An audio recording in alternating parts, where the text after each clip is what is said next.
Thank you, Edgar. Apologies for my voice, so you can hear that I'm an Australian, so I'll try and speak slowly and articulate. I work for the WBCSD. It's a member-based organisation. It includes, of course, Unilever as a founding member. It also includes BMW and ITC here that I see as partners in this conference, and WBCSD is a convening partner in this event over the next couple of days. We are a group of 200 companies now, and the companies are arranged across sector and value chain projects and thematic areas, which includes ecosystems, water, and value chain groups such as the Forest Solutions Group, of which I'm the director, and other value chain groups, including chemicals, for example. And the WBCSD is not a lobby group. We hardly even do any advocacy for that matter. We're an action group.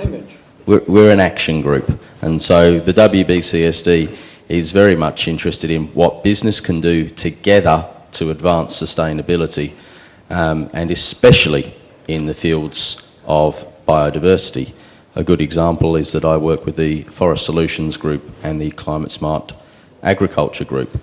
Now, the Forest Solutions Group is a great example of why we need ABS. If we think about the different cultivars of forest genetics, the Australian eucalyptus is now all over the world. It's the cash cow, and yet there's no benefits being shared with the communities that looked after eucalypt forests in Australia, the Aboriginals of Australia. They were looking after those resources for 40,000 years before they were spread globally for the global forest sector. So I certainly see, and the sector certainly needs and understands the requirements for ABS. The group is also interested in how, not only from a reputation economy, biodiversity it can be a risk in that sense, and we would put reputation economy, the reputation as one element of risk. We would also see, well, we'd put risk here, and underneath we'd put things like reputation and supply chain. And I think the organisation's members are most cognizant of the risk to supply chains that biodiversity can represent, and also the opportunities that the richness of potential supply could open up. The group is developing a number of tools for business. I might elaborate a little bit further on some of the tools that we're using. We're developing we have the Sustainable Procurement Guide, for example, for forests and forest-based products.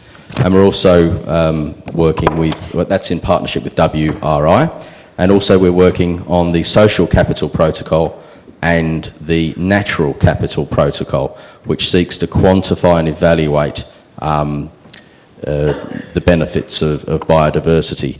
So we're working very much across the themes, and ABS would be one of those guiding thoughts that we're interested in. I think from the private sector, representing the private sector, we have an interesting sort of counterbalance to this, is that if there is to be fair and equitable sourcing, there should be, as a corollary, fair and equitable pricing, so that we are able to maximise the utilisation of biological resources and perhaps move towards a bioeconomy faster and lose our reliance so much on fossil-based and non-renewable materials.